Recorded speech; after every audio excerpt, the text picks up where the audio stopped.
कैसे हो? Fast track revision 12th standard board. Just we have finish aldehyde ketones and carboxylic acid. बड़ा chapter हो गया organic का। तो चलो आज हम स्टार्ट करने वाले हैं नेक्स्ट चैप्टर सोल्यूशन का। तो सोल्यूशन किसे कहते हैं? सॉल्यूट इन सॉल्वेंट, उसे हम सोल्यूशन कहते हैं। बट नॉट नेसेसरी कि सोल्यूशन मीन्स सॉल्यूट अब सॉलिड ही होना चाहिए एंड सॉल्वेंट लिक्विड होना चाहिए। There are different types of solution. So how we can define solute क्या है और सॉल्वेंट क्या है? तो इन solution minor part is a solute and major part of that solution is a solvent. So different types of solutions are given: solid in solid, solid in liquid, liquid in gas, gas in liquid, along with example. तो वो example के ऊपर भी MCQ में question पूछते हैं कि एक एग्जाम्पल देते हैं and which type of solution is present. दूसरे कुछ एमसीक्यू हम डिस्कस करने वाले हैं कि कैसे पूछ सकते हैं। देखो, which solution shows positive deviation from Raoult's law. तो सपोज पॉजिटिव डेविएशन के ऊपर क्वेश्चन है तो निगेटिव डेविएशन के लिए भी ये पूछ सकते हैं। तो basically ideal solution means the solution which will obey Raoult's law over entire range of concentration, उसे हम रॉल्ट्स लॉ कहते हैं। And the solution which will not obey Raoult's law, it's a non ideal solution. तो non ideal solution will show positive and negative deviation, higher value और lower value than expected one. तो positive deviation के देखो example है ethanol, acetone and CH2 carbon disulphide and acetone. तो आपके सामने 4 option है, उसमें से एक करेक्ट होगा, तो ये दोनों है। तो निगेटिव डेविएशन के भी मालूम होना चाहिए। Negative deviation examples are phenol plus aniline and chloroform plus acetone. Okay, next MCQ कैसे है देखो, इन कैलकुलेटिंग ऑस्मोटिक प्रेशर पाए the concentration of solute is express in molarity. Correct option है molarity, capital A, and small m is molality. तो molarity means number of moles of solute per litre of solution, इसे हम कहते हैं molarity. Next, which of the following 0.1 molar aqueous solution will exert the highest osmotic pressure? So there are totally 4 colligative properties. Lowering of vapor pressure of solution, then elevation of boiling point of solution, then depression in freezing point of solution and osmotic pressure. So and all colligative properties are directly proportional to number of solute particles present in that solution. तो जितने ज्यादा particles हो गए उतने that colligative property will be higher. लेकिन only freezing point, only boiling point ये colligative property नहीं है। डिप्रेशन इन फ्रीजिंग पॉइंट और एलिवेशन इन बॉइलिंग पॉइंट ये कॉलिगेटिव प्रॉपर्टी है। तो ऑस्मोटिक प्रेशर हाईएस्ट कौन सा होगा? देखो, aluminium sulphate when dissociate, how many particles will dissociate? So 2Al + 3 + 3 2 minus, तो टोटल पार्टिकल्स कितने हो गए? 5। Na2SO4 में 2Na एंड 1SO4 3 पार्टिकल्स हो गए। MgCl2 में 2Cl एंड 1 Mg 3 हो गए एंड KCl में 2 हो गए। So which solution will produce highest number of solid particles? Obviously Al2SO4 thrice. Your correct option is this one. Okay, तो क्वेश्चन केयरफुली रीड करना है। वो हाईएस्ट है या लोएस्ट प्रॉपर्टी, ये पहले देखना है।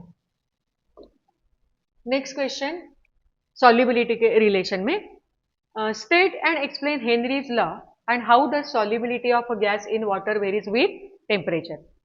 तो स्टेटमेंट पहले आपको लिखना है एंड देन गिव एक्सप्लेनेशन। तो statement is solubility of gas in liquid increases with increase in pressure, with increase in pressure. Okay, direct relationship. So therefore S directly proportional to P, pressure above that liquid. Therefore S is equal to KH into P. So that subscript H, KH means Henry's constant, where proportionality constant, Henry's constant. Yes, ये हो गया first answer. Second question क्या है? How does solubility of gas in water varies with temperature. तो temperature के साथ relation कैसे है सॉल्युबिलिटी का? Inverse relationship is there, increase in temperature decrease in solubility of gas. increase in temperature, decrease in solubility of gas in liquid. Inverse relationship है. Okay, same law के ऊपर और एक क्वेश्चन पूछ सकते हैं एमसीक्यू में. ऑल कार्बोनेटेड बिवरेजेस जो होते हैं ना, आप पीते हो ना, कोका कोला, थम्स अप, है ना, ये सब हेनरीज लॉ का डेमोन्स्ट्रेशन है. अंडरस्टूड? कार्बोनेटेड बिवरेजेस, CO2 जब हम उसके लीड निकालते हो तो CO2 ऐसे एक्सपेल होके बाहर आता है. ये हेनरीज लॉ का डेमोन्स्ट्रेशन है. देन एक्वाटिक एनिमल के लिए देखो ना, टेम्परेचर के साथ रिलेशन कैसे है. जब टेम्परेचर इंक्रीज होता है तो ऑक्सीजन की सॉल्युबिलिटी डिक्रीज होती है. तो रीजन के लिए भी क्वेश्चन पूछ सकते हैं कि इन समर डेज जो एक्वाटिक एनिमल्स होते हैं वो वाटर के ऐसे नीचे रहते हैं. Explain it by giving example. तो ये रीजन के लिए पॉइंट वाइज आंसर लिखना है.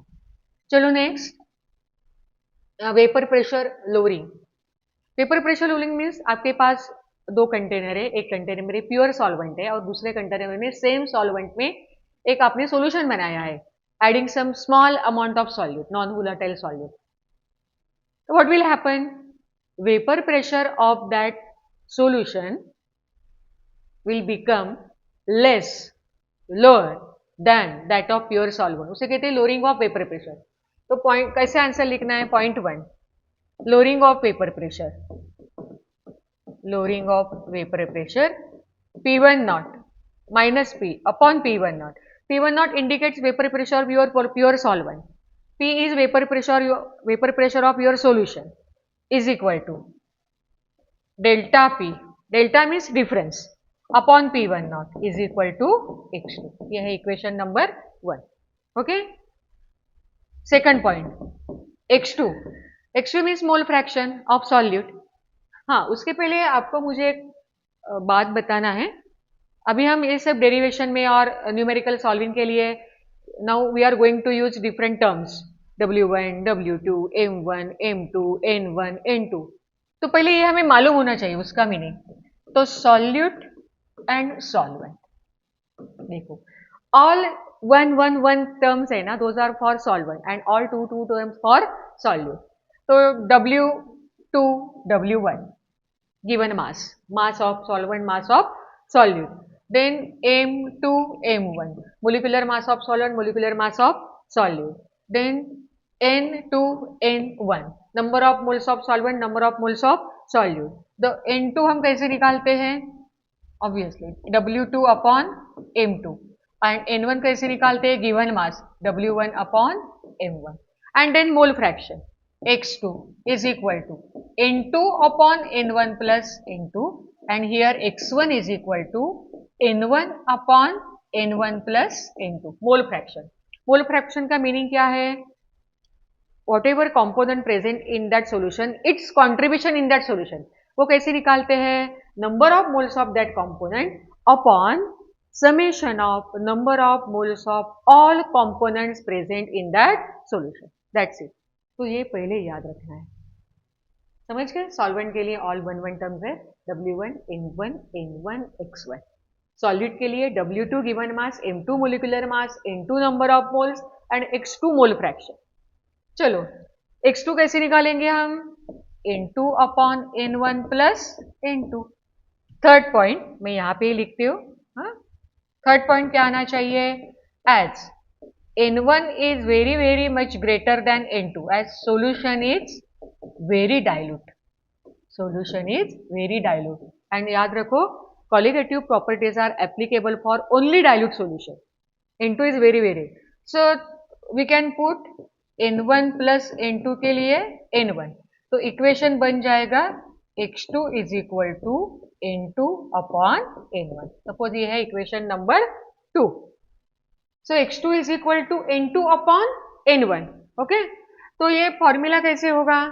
So delta P upon P1 naught is equal to N2 upon N1.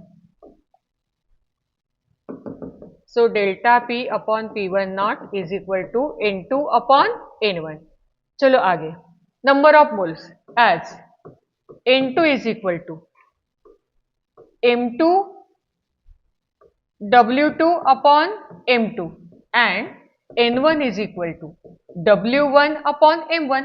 तो ये दोनों वैल्यू हमें ये इक्वेशन में पुट ऑन करना है, N1 और N2 के। तो therefore delta P upon P1 not is equal to N2 की value W2 upon M2 upon N1 की value W1 upon M1। So rearranging there, delta P upon P1 naught is equal to W2 upon M2 into M1 upon W1. This is ring of vapor pressure. ये equation numerical solving के लिए भी आप use कर सकते हो, नहीं तो डेरिवेशन के लिए क्वेश्चन पूछते हैं। ठीक है, यहाँ तक हो गया relative lowering of vapour pressure part along with Henry's law. MCQ कैसे पूछते हैं।